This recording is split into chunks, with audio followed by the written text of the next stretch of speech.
Sir, ಹೇಳಿ madam. Darshan ಸರ್ದು ಏನನ್ಸುತ್ತೆ ಈಗ? ಕೇಸ್ ಹೋಗ್ತಿದೆ ಅಲ್ವಾ? ಮೇಡಮ್, ಇದು ಕಾನೂನಿಗಿಂತ ಯಾರು ದೊಡ್ಡವರಲ್ಲ.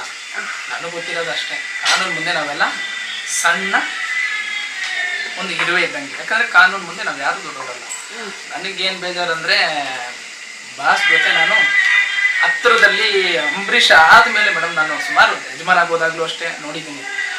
ಅಂಬರೀಷ್ ಆದಮೇಲೆ, ಯಜಮಾನ ಆದಮೇಲೆ ತುಂಬ ಹತ್ತಿರದಲ್ಲಿ ನಾನು ಅವ್ರ ಜೊತೆ ಹಿಂದೆ ನಿಂತ್ಕೊಳ್ಳೋಂಥ ಪಾತ್ರಗಳು ಮಾಡಿ ಕ್ರಾಂತಿ ಸಿನಿಮಾದಲ್ಲಿ ನಮ್ಮ ನವಿ ಅಂದ್ಬಿಟ್ಟಿದ್ದಾರೆ. ಅವರು ಫೋನ್ ಮಾಡಿ ಕರೆದಾಗ ನಮ್ಮ ಫ್ರೆಂಡ್ಸ್ಗಳು ಸ್ನೇಹಿತರೆಲ್ಲ ಕರ್ಕೊಂಡು ಮಾಡಿ ಕ್ರಾಂತಿ ಸಿನಿಮಾ ಅಷ್ಟೇ ನಾನು ನೋಡಿದ್ದು ಅವ್ರನ್ನ.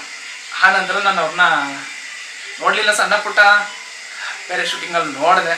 ಬಟ್ ಈಗ ಅವ್ರ ಬಗ್ಗೆ ಮಾತಾಡಬೇಕು ಅಂದಾಗ ನನ್ನ ಮಾತುಗಳು ಬರಲ್ಲ ಮೇಡಮ್. ಯಾಕಂದರೆ ಅವರು ಬೇಜಾರು ನಿಜವಾಗ್ಲೂ ಮೇಡಮ್. ಒಬ್ಬ ವ್ಯಕ್ತಿಗೆ ಏನಾದರೂ ಅಂದ್ಕೊಳ್ಳಿ, ಕೆಳಗಡೆ ಇದ್ದಾನಂದರೆ ಕೈ ಹಿಡಿದು ಮೇಲೆ ಎತ್ತಂಥ ಮನುಷ್ಯ ಅವರು. ಯಾಕಂದರೆ ಇಂಡಸ್ಟ್ರಿಯಲ್ಲಿ ಎಲ್ಲರೂ ಇದ್ದಾರೆ, ಬಟ್ ಅವ್ರಂದರೆ ಅದು ಹೇಳ್ಕೊಳಕ್ಕಾಗಲ್ಲ.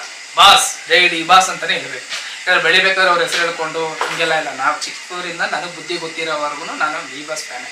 ನನಗೆ ಅಜಿತ್ ಸರ್ ಅಂದರೆ ತುಂಬ ಇಷ್ಟ.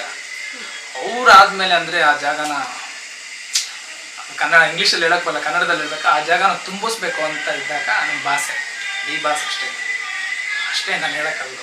ನಿಜವಾಗ್ಲೂ ಮೇಡಮ್, ನನ್ನ ಆಸೆ ಏನಂದರೆ, ಇವತ್ತು 9ನೇ ತಾರೀಕು ಅನಿಸುತ್ತೆ, 14ನೇ ತಾರೀಕು ಒಳಗಡೆ ಬಾಸ್ ಆಚೆ ಎದ್ಬಿಟ್ರೆ ನೀವೇನಾದರೂ ಅಂದ್ಕೊಳ್ಳಿ, ಇಡೀ ಕರ್ನಾಟಕಕ್ಕೆ ಹಬ್ಬ. ಅದಂತೂ ಫಿಕ್ಸು. ನೀವು ಬಂದ್ಬಿಡಿ ಮೇಡಮ್. ಅವತ್ತು ಬಾಸ್ ಆಚೆ ಬಂದೇ ಬರ್ತಾರೆ. ನಿಮಗೂ ಬರ್ಡೇ ದಿವಸ ನಾವೇ ಇನ್ವೈಟ್ ಮಾಡ್ತಾ ಇದೀವಿ ನಮ್ಮ ಟೀಮ್ ಕಡೆಯಿಂದ. ಸರಿ ಸರ್, ನಿಮ್ಮ ಟೀಮ್ಗೆ ಆಲ್ ದ ಬೆಸ್ಟ್. ಎಲ್ಲರನ್ನೂ ಆದಷ್ಟು ಬೇಗ ನಿಮ್ಮ ಸಿನಿಮಾ ಹೊರಗಡೆ ಬರಲಿ ಅಂತ ಎಲ್ಲರನ್ನೂ ಆಶೀರ್ವಾದ ಮಾಡಿ ಈ ಎಪಿಸೋಡ್ನ ಮುಗಿಸ್ತೀವಿ. ಸರಿ ಮೇಡಮ್, ಥ್ಯಾಂಕ್ ಯು ಮೇಡಮ್.